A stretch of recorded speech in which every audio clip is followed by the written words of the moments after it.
Baik, pidato akan saya mulai dari hitungan 3, 2, 1. Di era globalisasi ini, teknologi menjadi hal yang sangat penting karena dengan adanya teknologi, dari teknologi tersebut itu bisa membantu kebutuhan masyarakat, agar bisa terpenuhi dengan baik. Misal saja seperti, layanan kesehatan atau layanan pelanggan itu juga menjadi hal yang penting dalam kehidupan saat ini, karena kebutuhan pelanggan itu harus, menjadi hal yang utama dalam sebuah, bisnis, seperti harus respon cepat atau efisien. Karena itu sebuah perusahaan harus dapat, berinvestasi pada teknologi yang dapat, mendukung layanan pelanggan ini. Salah satunya adalah teknologi artificial intelligence. Dengan perkembangan, artificial intelligence atau AI ini yang berkembang dari tahun ke tahun, industri layanan, pelanggan juga memanfaatkan AI ini. Dan AI ini juga walaupun belum bisa menjadi jawaban dari tantangan-tantangan, kehidupan saat ini, tantangan-tantangan seperti teknologi yang dibutuhkan saat ini, tetapi seiring berjalannya waktu AI ini terus bisa dikembangkan hingga, mencapai human augmentation atau, yang bisa dimanfaatkan dalam hal, kesehatan. Seperti bisa mengganti kaki yang putus, itu menjadi kaki yang seperti semula tetapi menggunakan teknologi atau bisa, merubah manusia itu bisa disambungkan dengan, program komputer dan, lain-lainnya yang ada di bidang, kesehatan. Akan tetapi jika melihat perkembangan teknologi, human augmentation ini dalam Indonesia, Indonesia sendiri, menurut kami belum mampu, mmm, mampu meningkatkan atau melakukan human augmentation ini atau melakukan percepatan human augmentation ini karena apa? Akan saya sampaikan dalam argumen saya. Yang pertama adalah, kita melihat dari, sarjana-sarjana atau ahli-ahli yang ada di Indonesia, ahli-ahli teknologi. Ahli-ahli tersebut, dari tahun ke tahun atau, dari seiring berjalannya waktu itu belum terlihat, mampu bisa membuat teknologi human augmentation secara individu atau secara mandiri, tetapi harus dibantu dengan, negara-negara lainnya yang mampu seperti Amerika atau Inggris yang, dalam hal teknologi itu mereka bisa, dikatakan menjadi nomor satu. Dan hal ini jika, tidak diantisipasi hanya akan membuat, teknologi Indonesia itu hanya berkutat pada negara-negara asing saja, tidak bisa menjadi, negara yang mandiri dalam hal teknologi, apalagi dengan melakukan percepatan pembuatan human augmentation ini. Dan dilihat dari sudut pandang ekonomi, Indonesia pun belum mampu dalam, membiayai percepatan human augmentation ini. Karena itu, percepatan-percepatan, human augmentation ini jika hanya, difokuskan atau hanya mendapat bantuan dari negara-negara asing, maka Indonesia hanya seperti membebek saja. Yang kedua adalah, jika percepatan pembuatan teknologi human augmentation ini dilakukan, maka hanya bisa dirasakan oleh kalangan, tertentu saja atau kalangan atas. Mengapa kami, menyebutkan seperti itu? Karena, kita tahu bahwa biaya untuk membuat human augmentation ini tidak sedikit, tetapi memerlukan biaya yang sangat banyak. Dan, biaya-biaya yang sangat banyak itu, yang hanya dipunyai atau hanya dimiliki oleh, orang-orang yang mempunyai, dana dan itu adalah kalangan atas. Dan, kami menyesali percepatan pembuatan ini seperti hanya memikirkan orang-orang yang, kalangan atas saja, tetapi tidak memikirkan kalangan bawah, itu. Dan misal seperti manusia yang mengalami kecacatan, tadi seperti jari yang putus lalu bisa diganti dengan jari yang berteknologi atau lainnya, itu, yang bisa merasakan hanya, kalangan atas saja. Maka dari itu kami menyesali, eee, percepatan pembuatan ini yang hanya memfokuskan salah satu kalangan. Yang ketiga adalah mengenai, percepatan pembuatan teknologi human augmentation ini atau apakah aman? Kami mempertanyakan keamanannya. Jika kita membahas mengenai keamanan, eee, setiap penelitian harus menggunakan subjek tersebut apakah sudah melalui proses-proses yang legal atau ilegal. Subjek tersebut, subjek penelitian. Yang kedua adalah bahan yang digunakan. Apakah bahan yang digunakan dalam membuat misal jari atau kaki, pengganti kaki, apakah bahan-bahan tersebut itu baik digunakan. Dan yang ketiga adalah berpengaruh kepada manusia. Ketika hal tersebut diuji cobakan kepada manusia, itu tidak bisa langsung berhasil, tetapi menemui banyak kesalahan, dan kesalahan ini jika hanya kesalahan sedikit pun juga akan menyebabkan berakibat fatal pada manusia yang menjadi objek penelitian dari human augmentation ini. Karena itu jika hanya mengejar pada perkembangan dan percepatan yang tidak dibarengi oleh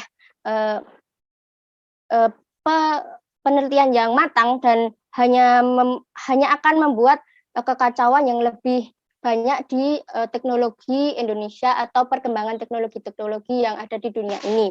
Maka dari itu kami bangga dengan mosi ini. Sekian dari saya.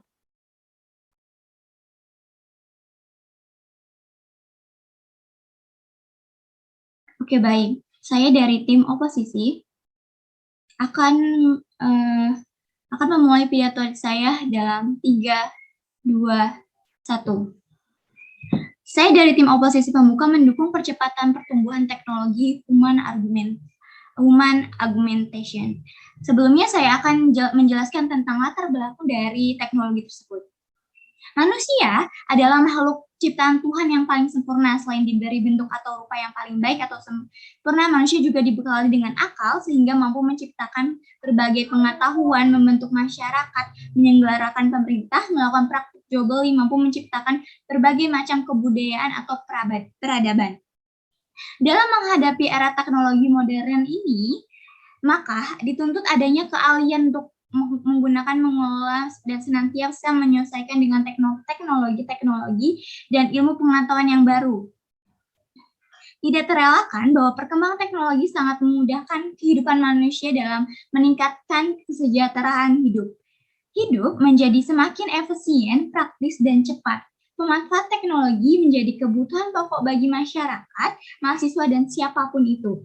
Teknologi yang dianggap produk kapitalis ini juga punya peranan penting dalam membantu memperlancar kebutuhan manusia. Teknologi adalah media untuk memberi barang atau keperluan bagi berkesinambungan dan kenyamanan orang-orang. Pemakaian teknologi oleh manusia dimulai dengan pembaruan sumber daya alam, kemudian dijadikan fasilitas yang sangat sederhana.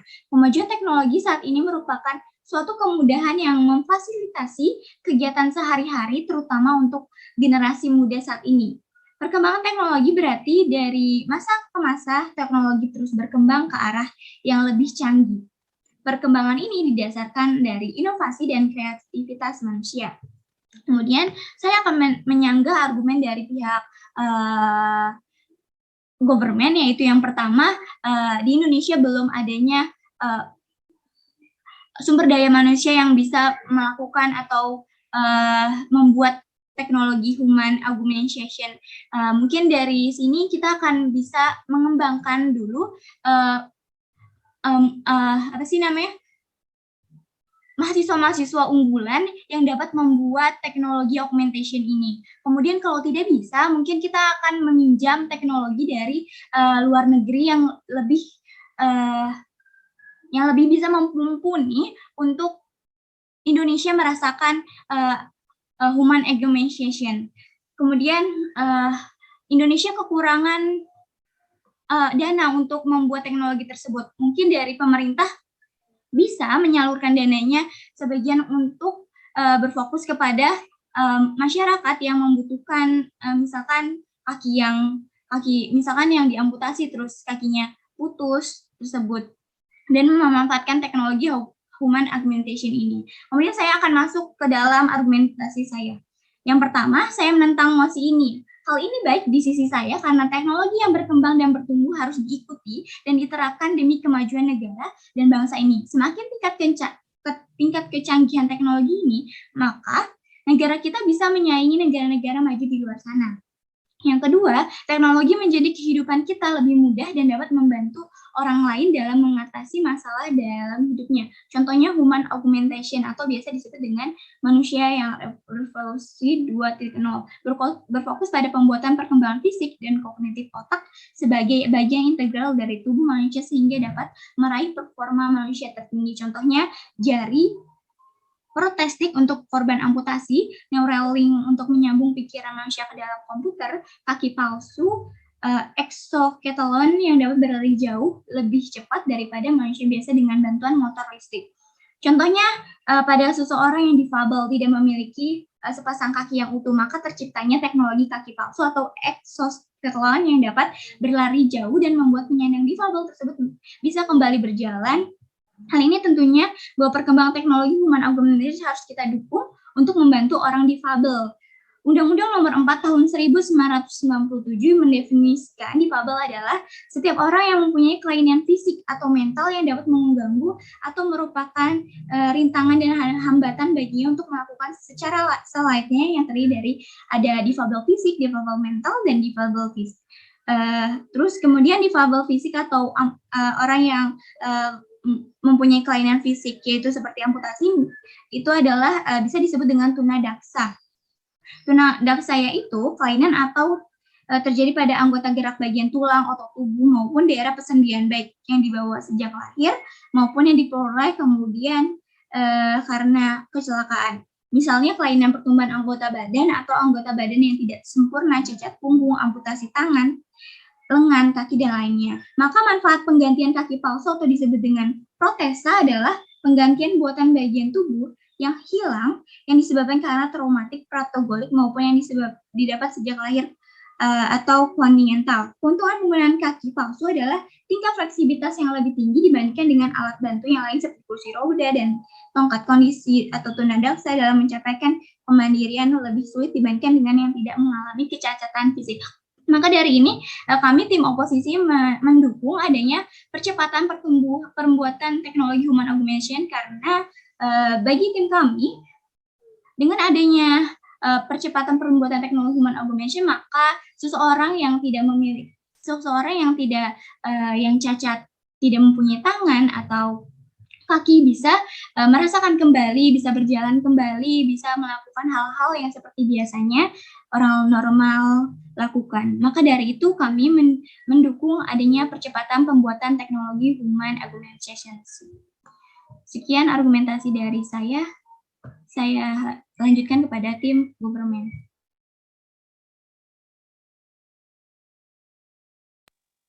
Baik, saya dari tim opening government pembicara kedua ingin menyampaikan argumen saya. Dimulai dari 3, 2, 1. Tim pemerintah menyetujui dengan mosi Dewan ini menyesalkan percepatan pembuatan teknologi human augmentation. Memang sekarang kita berada di zaman globalisasi dan perkembangan teknologi yang begitu cepat. Tetapi dengan percepatan pembuatan teknologi human augmentation tersebut sebaiknya jangan terlalu cepat. Mengapa kita sebagai tim pemerintah menyesalkan percepatan pembuatan teknologi human augmentation tersebut? Ya karena menurut kami teknologi tersebut belum layak dan tidak sesuai dengan zaman saat ini. Seperti contoh Neuralink untuk menyambungkan pikiran manusia ke dalam komputer, di mana akan mengubah kodrat pikiran dari manusia tersebut. Selain itu, pembuatan teknologi tersebut juga belum tentu aman, serta mungkin juga bisa saja dimanfaatkan atau disalahgunakan oleh pihak-pihak yang tidak bertanggung jawab untuk sebuah kejahatan. Misalnya Neuralink yang menyambungkan pikiran ke dalam komputer.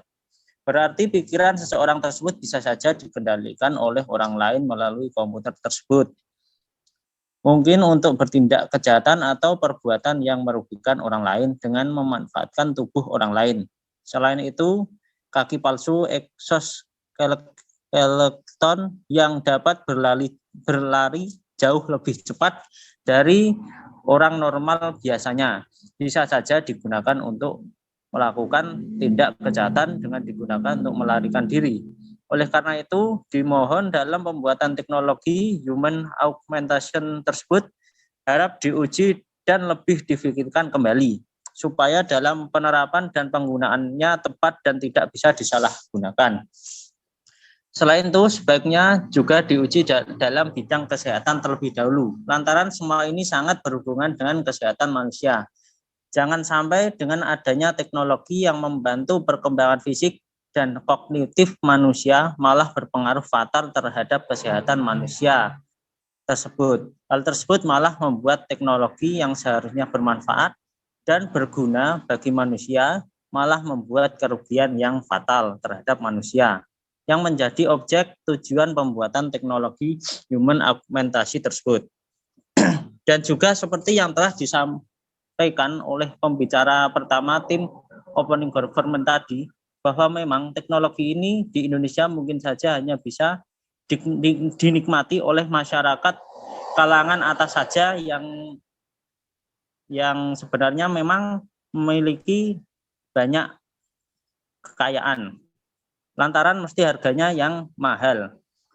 Dan juga manfaat teknologi ini juga tidak bisa disalurkan kepada seluruh masyarakat yang membutuhkan. Karena menurut saya teknologi ini lebih banyak dibutuhkan oleh banyak kalangan masyarakat menengah ke bawah yang tentu saja mereka tidak mampu untuk mendapatkannya. Mengenai argumen yang dibawakan oleh pihak oposisi tadi, yaitu meminjam dari luar negeri, maka yaitu meminjam teknologi ini dari luar negeri daripada membuat sendiri. Maka apakah itu lebih efektif daripada membuat sendiri? Karena jika meminjam juga tentu mengeluarkan biaya yang sama seperti pembuatan dan juga apabila ada kerusakan juga mesti harus menggantinya. Dan untuk penanganan difabel tadi yang disebutkan, menurut saya lebih baik ditangani terlebih dahulu dengan proses kesehatan yang sudah dilakukan seperti biasanya, seperti melakukan terapi atau melakukan operasi atau melakukan hal-hal yang lainnya daripada menggunakan teknologi ini yang tentunya kurang efektif. Maka dari itu menurut saya lebih baik mengembangkan terlebih dahulu apa yang sudah diupayakan sebelumnya atau mengembangkan teknologi-teknologi yang sudah ada terlebih dahulu daripada mempercepat teknologi yang sepertinya belum cocok dan belum layak digunakan pada saat ini, terutama di Indonesia sendiri. Karena ya memang mahal biayanya dalam pembuatannya dan juga kurang bermanfaat untuk masyarakat pada umumnya, terutama masyarakat pada kalangan bawah. Maka saya kemudian ingin bertanya kepada tim oposisi mengenai argumen saya tentang penyalahgunaan teknologi tersebut. Pertanyaan saya, menurut tim oposisi, apakah solusi apabila terjadi penyalahgunaan teknologi human augmentation tersebut? Mengapa saya bertanya seperti ini? Lantaran tim oposisi tidak setuju dengan mosi tersebut dan juga menyetujui percepatan pembuatan teknologi human augmentation. Ya, demikian argumen yang bisa saya sampaikan. Terima kasih.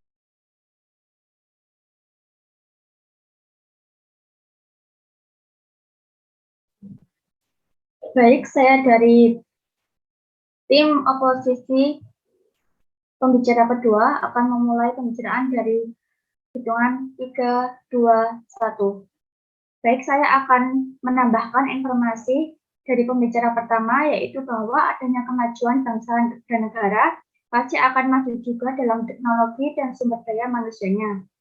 Oleh karena itu, human augmentation atau manusia berfokus pada pembuatan perkembangan fisik dan kognitif otak sebagai bahan integral dari tubuh manusia sehingga dapat meraih performa manusia yang tinggi. Saya sangat setuju karena saat ini telah ditemukan banyak orang yang mempunyai tubuh yang kurang lengkap karena terjadinya kecelakaan atau penyakit dan bisa juga sudah tidak lengkap di lahir. Oleh karena itu, jika seseorang mempunyai tubuh yang tidak lengkap, maka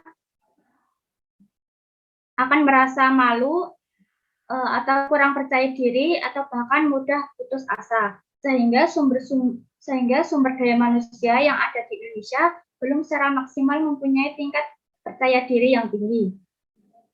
Kemudian seseorang tersebut akan tidak mengembangkan kemampuan yang dimilikinya karena adanya keterbatasan fisik yang dia miliki sehingga kemampuan atau bakat yang dimilikinya harus pupus.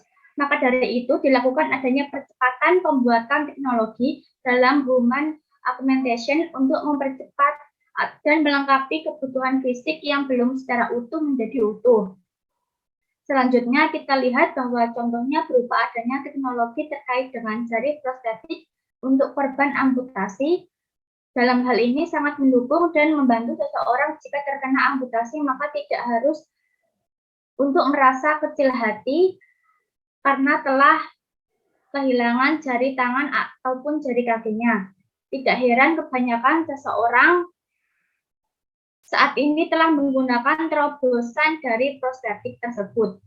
Oleh karena itu, prostetik atau organ tiruan bisa terlihat alami karena adanya sebuah proses inovatif yang menghasilkan tangan prostetik yang bahkan bisa bergerak dengan lebih alami.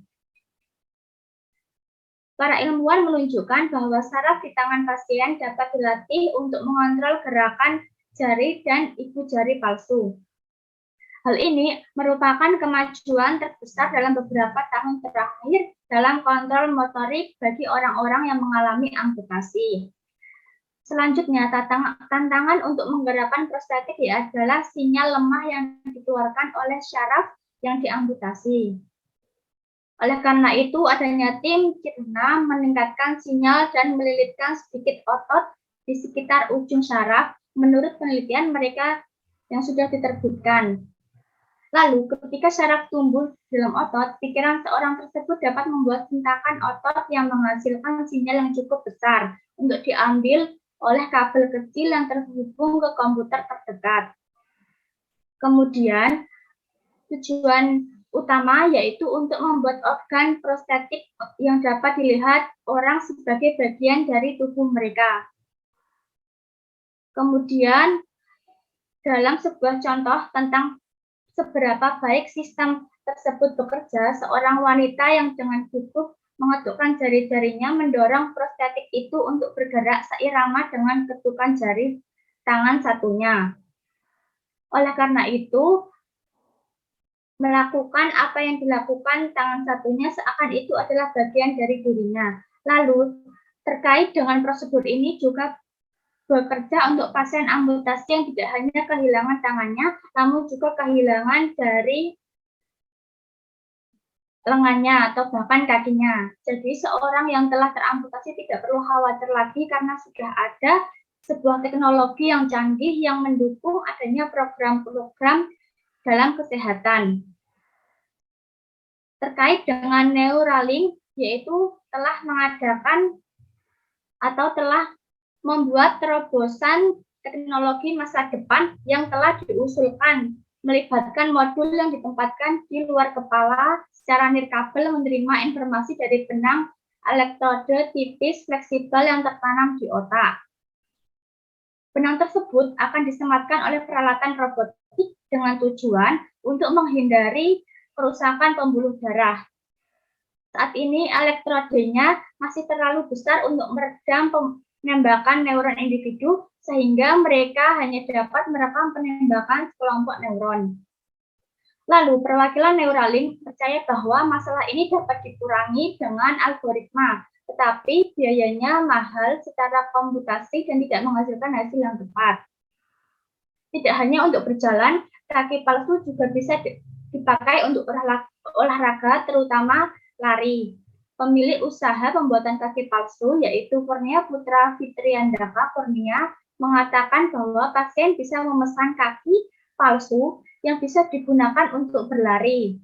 biasanya elemen pembuatan yang dilakukan disesuaikan khususnya pada area pergelangan kaki, sehingga seseorang atau pasien yang teramputasi kakinya tidak perlu khawatir untuk mendapatkan kaki palsu atau kaki cadangan yang bisa digunakan untuk kehidupan sehari-hari.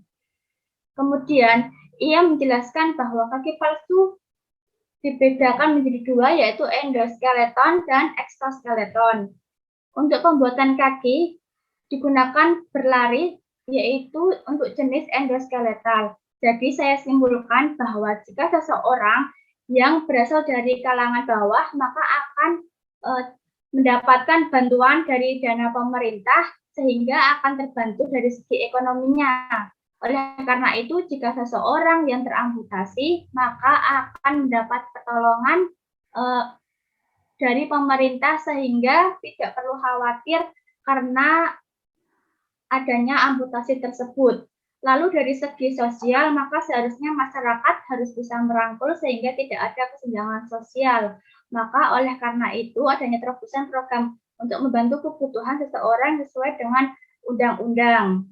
Selanjutnya, adanya prostetik ini diatur dalam Peraturan Negeri Negara Pendayagunaan Aparatur Negara tentang Jabatan Fungsional Ortotis, Protetis, dan angka kreditnya, mengatakan bahwa pelayanan protestik adalah pelayanan kesehatan pada masyarakat atau pasien yang meliputi rancang bangun dan pembuatan anggota tubuh tiruan atau palsu. Kemudian, protetik kasus ini dapat dibedakan menjadi 3. Sekian dari saya. Terima kasih.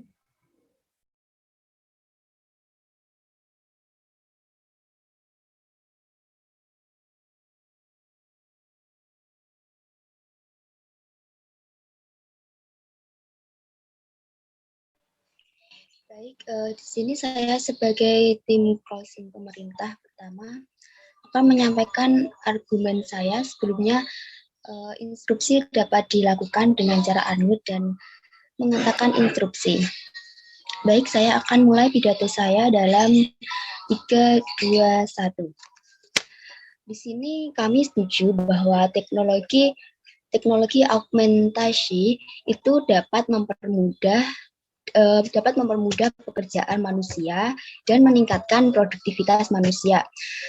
Seperti yang telah dikatakan sebelum-sebelumnya bahwa teknologi augmentasi ini dapat membantu para disabel dalam memenuhi atau mendapatkan bagian tubuh yang sekiranya diperlukan dalam berproduktif. Namun di sini saya menyoroti bahwa tadi disebutkan bahwa untuk kalangan menengah ke bawah dapat ditanggung oleh pemerintah dalam anggaran bagi disabel yang memerlukan teknologi augmentation ini. Menurut saya hal itu belum diperlukan, dan seperti yang telah dikatakan oleh tim pemerintah pembuka tadi bahwa anggaran di Indonesia itu belum mencukupi dalam pembuatan teknologi augmentation ini, sehingga menurut saya anggaran tersebut akan lebih baik apabila disalurkan ke bidang-bidang yang lebih penting seperti bidang-bidang pendidikan, bidang kesehatan, atau bidang perekonomian. Dalam bidang pendidikan misalnya, kita tahu bahwa bidang pendidikan itu merupakan tonggak dari sebuah suatu adanya pembaruan teknologi. Jadi menurut saya anggaran tersebut akan lebih baik dialokasikan ke bidang seperti kesehatan, pendidikan, dan perekonomian. Kita tahu dalam pendidikan dalam pendidikan tersebut dapat menciptakan manusia-manusia yang berintelektual atau dapat menciptakan sumber daya manusia yang dapat menciptakan suatu teknologi yang baru. Seperti yang telah dikatakan oleh tim pembuka tadi bahwa di Indonesia itu untuk pembuatan teknologi augmentation ini belum secara signifikan dapat dibuat oleh Indonesia, melainkan memerlukan bantuan oleh luar negeri. Jadi menurut saya apabila anggaran tersebut ini dialokasikan ke pendidikan dan pendidikan di Indonesia itu maju, para pemuda mahasiswa-mahasiswi Indonesia dapat membuat teknologi itu secara mandiri sehingga tidak memerlukan oleh negara lain atau meminjam ke negara lain. Selain itu juga dalam bidang pendidikan ini suatu mahasiswa atau kita nantinya juga akan bisa membuat teknologi yang lebih canggih daripada ini, yang lebih bermanfaat dan yang lebih beresikonya rendah dan juga dapat diteliti dahulu sebelum digunakan seperti yang telah dikatakan oleh pembicara kedua tim pembuka pemerintah tadi. Selain itu, saya juga menyoroti pada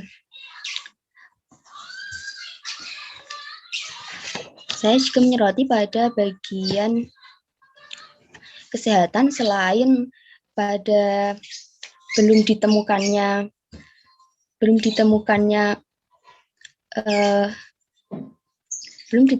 hal yang keamanan dari teknologi ini, juga dalam bidang kesehatan juga seperti yang kita ketahui saat ini Indonesia masih dilanda pandemi COVID-19. Otomatis kesehatan juga menurun akibat pandemi ini.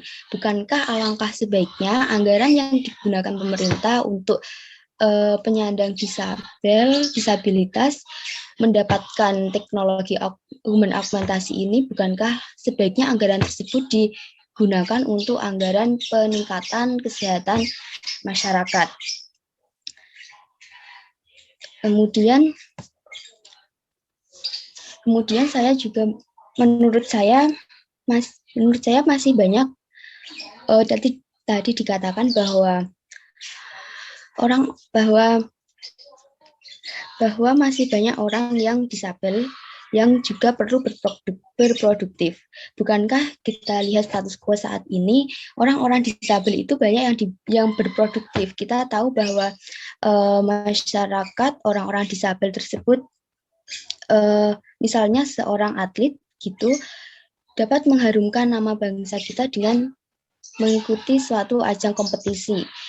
Padahal kita tahu mereka memiliki sebuah kekurangan. Menurut kami, untuk penyandang disabel yang diperlukan adalah sebuah motivasi dan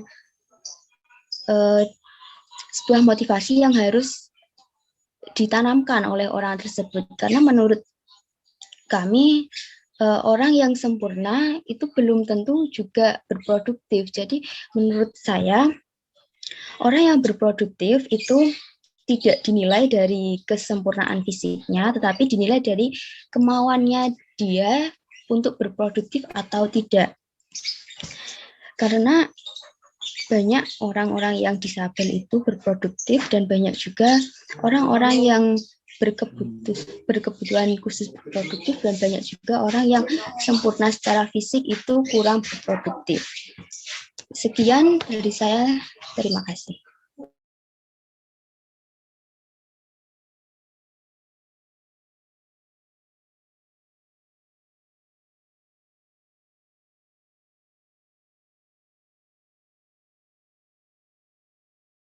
Baik, saya dari tim closing oposisi akan memulai pidato saya dari 3, 2, 1. Saya tidak setuju dengan mosi tersebut karena teknologi ini sudah dimanfaatkan pada manusia dengan harapan dapat menyejahterakan kehidupan manusia. yaitu berdampak positif bagi manusia. Dengan adanya teknologi ini akan memudahkan manusia, terutama penyandang disabilitas, untuk dapat melakukan kegiatannya sehari-hari. Tidak dapat berjalan dengan cepat dapat membuat frustasi dan bermasalah. Tetapi hal ini adalah masalah yang umum, terutama seiring bertambah usianya. Memperhatikan kelambatan berjalan yang lebih lambat dari yang diinginkan, para peneliti menguji seberapa baik alat pembantu ini untuk meningkatkan kecepatan berjalan yang dipilih agar orang-orang dapat melakukan apa yang mereka inginkan. Kami berharap dengan dengan adanya meningkatnya kecepatan ini akan berdampak positif bagi manusia, terutama penyandang disabilitas.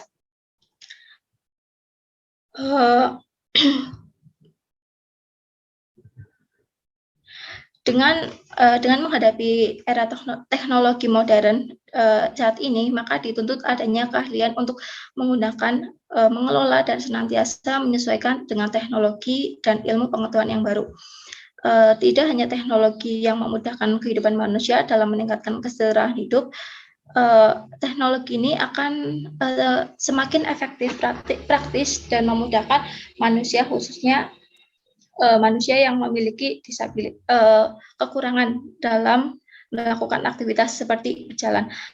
Pemanfaatan teknologi ini menjadi kebutuhan pokok bagi manusia. Teknologi ini dianggap sebagai peranan penting untuk memudahkan manusia dalam melakukan kegiatan yang mereka lakukan. Teknologi merupakan media untuk memberikan barang keperluan bagi kesenambungan dan kenyamanan orang-orang. Pemakaian teknologi oleh manusia dimulai dengan pembaruan sumber daya alam, kemudian dijadikan fasilitas yang sangat sederhana. Kemajuan teknologi ini merupakan suatu kemudahan yang memfasilitasi kegiatan sehari-hari. Teknologi ini jika didukung dengan adanya modal dari pemerintah akan mempercepat secara signifikan alat ini untuk digunakan oleh penyandang disabilitas, karena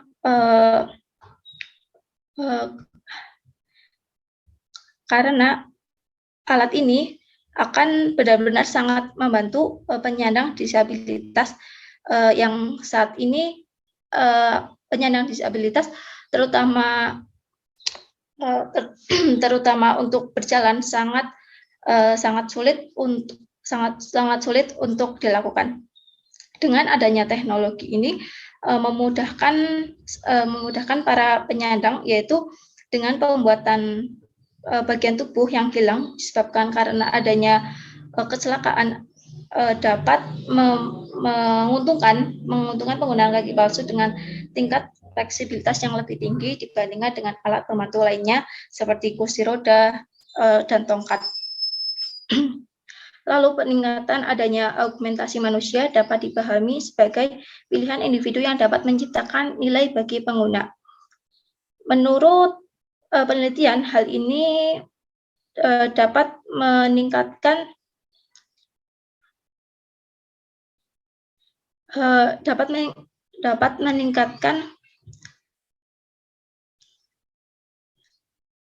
hal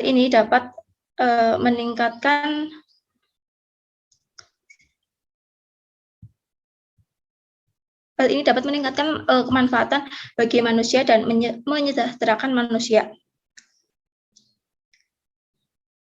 Dengan adanya teknologi ini sudah dimanfaatkan manusia dengan harapan dapat menyejahterakan manusia, di sisi lain dapat memberikan dampak nilai kemanusiaan.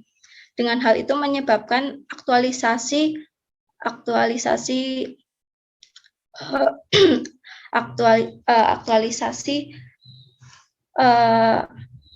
aplikasi tersebut sehingga dapat memudahkan manusia untuk melakukan kegiatannya sehari-hari.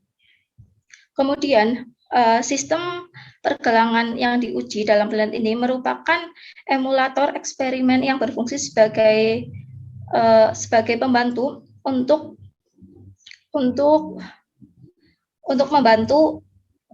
membantu disabilitas yang di mana penyandang tersebut kesusahan dalam berjalan. Para peneliti mengoptimalkan dengan peningkatan kecepatan teknologi ini agar memudahkan para penyandang dalam melakukan aktivitasnya sehari-hari. Untuk melakukan percobaan ini, orang dewasa yang mudah mengingat hasil yang mengingat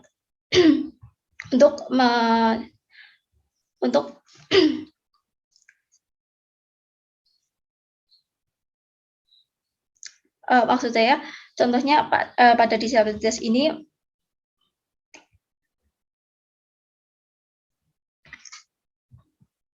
saya lanjutkan. Perkembangan teknologi dari masa ke masa terus berkembang ke arah yang lebih canggih berdasarkan dari inovasi dan kreativitas manusia. Kami tidak setuju dengan mosi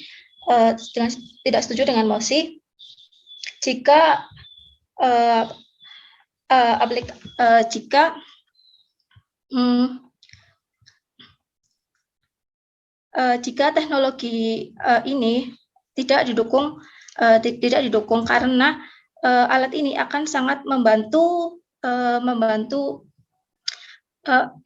disabilitas untuk melakukan kegiatannya. Sekian dari saya, terima kasih.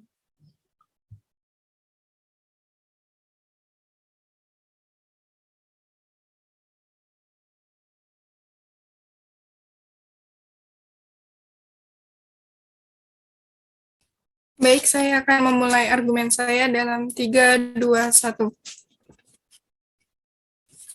Ya, jika dikatakan oleh tim oposisi sebelumnya bahwa orang-orang penyandang difabilitas jika tidak menggunakan teknologi human augmentation, nantinya akan merasa berkecil hati, bahwasanya mereka tidak mempunyai anggota badan yang lengkap dan akan merasa terkucilkan dari masyarakat. Nah, memang seperti itu benar adanya, tetapi jika kita melihat masyarakat Indonesia sendiri, yang masyarakatnya itu rata-rata ekonominya adalah masih menengah ke bawah, di mana untuk mengobati atau mengatasi cedera atau yang mereka alami seperti difabel atau kekurangan suatu anggota tubuh itu, mungkin mereka saja tidak mampu untuk mengobati hal tersebut, apalagi jika menggunakan teknologi human augmentation ini yang lebih membutuhkan biaya yang besar daripada pengobatannya. Nah, lebih baik sepertinya nantinya itu dapat diatasi dengan cara terapi dan sebagainya. Lalu jika solusinya adalah pemerintah dapat menggunakan dana bantuan untuk masyarakat difabel tersebut untuk menggunakan human augmentation tersebut, nah nantinya pemerintah akan lebih mengeluarkan biaya anggaran yang lebih besar dan lebih banyak. Sedangkan jika dilihat pada kondisi saat ini, adanya kondisi pandemi yang menyebabkan Indonesia itu melemahnya sistem ekonomi, sehingga jika pemerintah harus mengeluarkan biaya lagi untuk menggunakan teknologi human augmentation, nantinya pemerintah akan lebih, Indonesia akan lebih kekurangan dalam bidang hal ekonomi. Nah, seperti yang sudah disebutkan oleh tim government sebelumnya, bahwa teknologi human augmentation ini harus juga kita melihat keamanan yang dari teknologi tersebut, karena setiap penelitian harus melalui proses legal dan bahan yang gunakan pun juga harus baik. Sehingga jika nantinya human augmentation ini yang di mana orang-orang sarjana atau ahli teknologi di Indonesia belum mampu menciptakan suatu teknologi dan yang berkutat pada human augmentation nanti ini, lalu bagaimana keamanan yang akan terjadi nantinya jika masyarakat menggunakan teknologi human augmentation ini. Nah, Yang kedua yaitu dari segi ekonomi juga yaitu Indonesia belum mampu membiayai untuk adanya pembuatan teknologi human augmentation ini. Ada yang ketiga, nah seperti yang sudah dikatakan oleh pembicara pembuka sebelumnya bahwa human augmentation ini dapat hanya digunakan untuk kalangan tertentu atau kalangan atas saja, yang mana membutuhkan biaya banyak dan biaya yang besar yang hanya dimiliki oleh orang-orang kalangan atas saja, sedangkan masyarakat Indonesia masih kalangan menengah ke bawah. Nah, lalu juga teknologi augmentation ini berpengaruh pada manusia juga, yang kita juga belum tahu apa nanti dampaknya, apakah itu dampak baik atau buruk bagi manusia itu sendiri. Nah, juga seperti yang dikatakan oleh pemerintah sebelumnya bahwa nantinya human augmentation ini dapat disalahgunakan oleh orang-orang yang tidak bertanggung jawab, yang digunakan untuk kepentingannya sendiri. Nah, seperti itu. Lalu, saya setuju dengan apa yang sudah dikatakan oleh tim closing government yang pertama, yaitu bahwa anggaran yang dikeluarkan oleh pemerintah diarahkan untuk sejumlah hal-hal seperti kesehatan, perlindungan sosial, pembangunan sumber daya manusia, dan pembangunan infrastruktur. Terlebih lagi, saat ini Indonesia sedang mengalami dampak COVID-19, yang dimana pemerintah seharusnya memfokuskan anggaran untuk mengantisipasi risiko dampak COVID-19, membenahi fasilitas layanan kesehatan, peningkatan ketahanan kesehatan, peningkatan kualitas dan redistribusi tenaga kesehatan, serta pengembangan teknologi informasi dalam layanan kesehatan.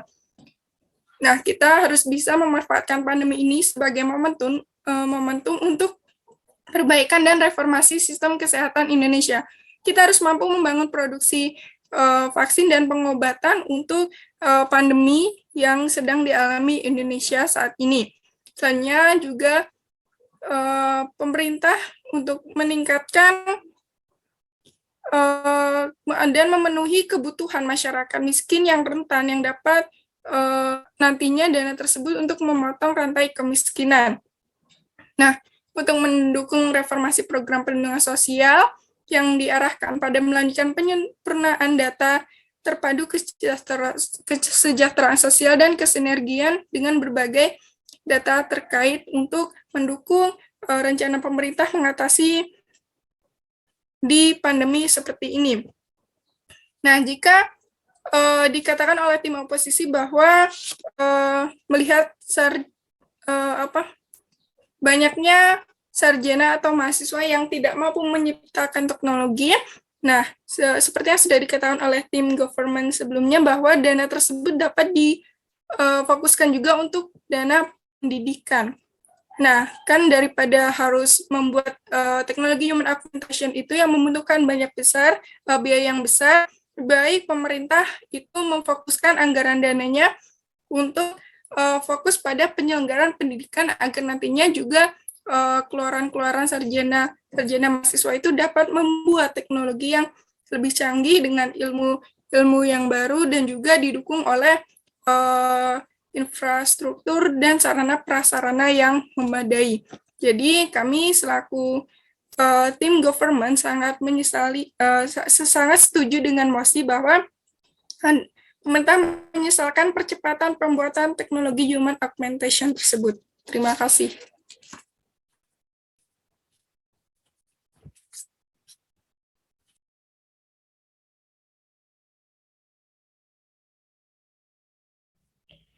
Baik, saya akan mulai debat saya dengan dalam hitungan 3, 2, 1. Baik, saya dari tim oposisi penutup akan menyanggah pernyataan dari tim pemerintah penutup bahwa menyatakan penambahan anggaran yang melonjak dan dana semakin berkurang. Augmenting yang lebih dapat diartikan untuk meningkatkan, dalam hal ini teknologi yang dirancang untuk meningkatkan kecerdasan manusia, bukan untuk menggantikannya, jadi lebih seperti memperkuat peran kecerdasan dalam memecahkan masalah. Pada zaman globalisasi yang menuntut semuanya dapat dijangkau menggunakan teknologi yang dapat dilihat dengan mudah adanya smartphone dan internet. Smartphone ini menjadi pijakan pengembangan teknologi canggih yang dapat menjangkau ke seluruh dunia maupun kehidupan manusia. Dalam perkembangannya, inovasi teknologi dilakukan untuk memenuhi kepentingan, sehingga inovasi teknologi terus digalakkan oleh manusia, sehingga sampai detik ini dan tak terkecuali di bidang kesehatan. Sistem ini menganggap bahwa organisasi modern semacam perusahaan pada dasarnya merupakan hasil sintesis atau penggabungan dari dua komponen mendasar, yaitu kemampuan teknis untuk menghasilkan sesuatu yang dapat dijual atau dalam hal ini adalah produk jasa yang ditawarkan.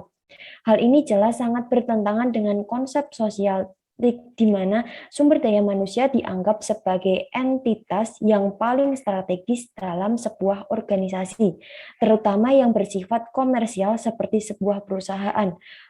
Perubahan paradigma tersebut telah mengakibatkan terjadinya revolusi pemikiran dalam perancangan sistem organisasi yang cepat dan efektif di era modern seperti saat ini, di mana sejumlah prinsip lama yang telah demikian kuat dipegang harus dilepas dan digantikan dengan beragam paradigma baru.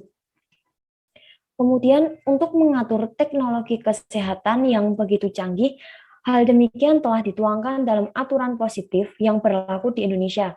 Aturan tersebut telah dituangkan dalam pasal 1 nomor 10 Undang-Undang nomor 36 tahun 2009 tentang kesehatan, menyebutkan bahwa teknologi kesehatan adalah segala bentuk alat atau metode yang ditunjukkan untuk membantu menegakkan diagnosa, pencegahan, dan penanganan permasalahan kesehatan manusia. Teknologi kesehatan ini muncul dan dikembangkan dalam membantu layanan di bidang kesehatan.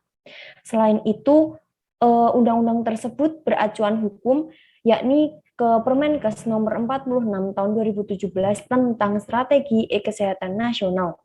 Adanya aturan hukum positif tersebut menjadi wadah untuk mengakomodir kewajiban dan hak yang diperlukan di sebuah layanan kesehatan. Kemudian augmented reality dan virtual reality, pemberian layanan kesehatan secara maksimal merupakan suatu bentuk kewajiban dan keharusan. Di samping itu, penyelamatan nyawa terhadap seseorang pasien adalah suatu yang harus dijunjung tinggi. Oleh karena itu, segala hal diupayakan untuk bisa membantu dan mengobati pasien, bahkan saat keadaan darurat. Tadi juga dikatakan oleh tim pemerintah penutup bahwa sebaiknya pemerintah memperbaiki pandemi pendidikan dan mengatasi semua keadaan di pandemi dengan memperbanyak vaksin dan juga mengalihkan dana di pendidikan. Kemudian, saya akan menambahkan bahwa teknologi yang paling sukses berkembang cepat pada tahun 2000 adalah teknologi cloning, terapi, dan reproduksi. Teknologi ini sudah dapat dimanfaatkan pada manusia dengan harapan akan dapat mensejahterakan kehidupan manusia, tetapi di sisi lain memberikan dampak pada nilai kemanusiaan. Dampak positif dan negatif tersebut menyebabkan banyak ilmuwan untuk mengaktualisasikan kembali dan keberadaan Tuhan sebagai Sang Pencipta. Kemudian perkembangan bioteknologi, terutama teknologi human enhancement, yaitu teknologi yang memanfaatkan bagian tubuh manusia berupa bagian tubuh atau sel-sel yang dibiarkan dalam tabung atau membuat klon kembaran manusia utuh, sudah merupakan teknologi yang sangat aplikatif diterapkan oleh manusia. Sebagaimana umumnya teknologi augmented reality secara umum dapat memudahkan hidup manusia. Pekerjaan selesai lebih cepat dan tujuannya sangat cepat. Yang pertama yaitu mempercepat pekerjaan, yang kedua mengontrol kualitas pekerjaan, yang ketiga mengakses data secara langsung. Seperti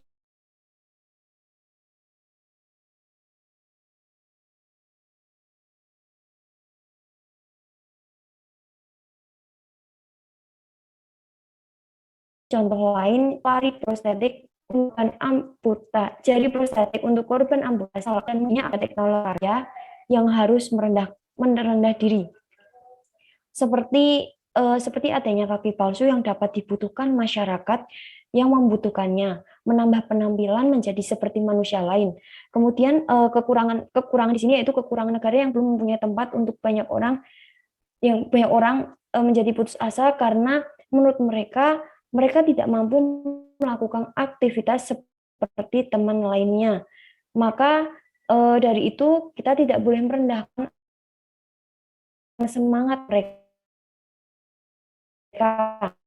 tetapi kita harus menyemangati dan mencarikan alat yang pas.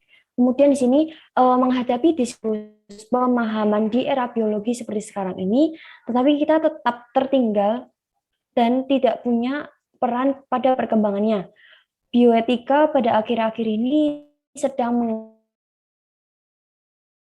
mengalami perkembangan yang cukup pesat.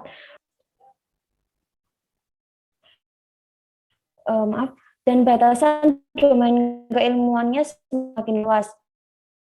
Domain hanya untuk mengevaluasi pada masalah etika percobaan di bidang biologi, dan adapun moralitas termasuk untuk mengurangi rasa sakit, rasa takut, baik pada binatang maupun manusia. Sebagai bagian dari objek di dunia, maka manusia juga dituntut untuk mengembangkan dirinya, karena hal ini merupakan keharusan. Manusia tidak akan berada di deretan puncak rantai manusia dan menjadi makhluk yang berdiri di atas tangga peradaban tanpa kemampuan untuk bertahan dan menaklukkannya. Sekian argumen dari saya. Terima kasih.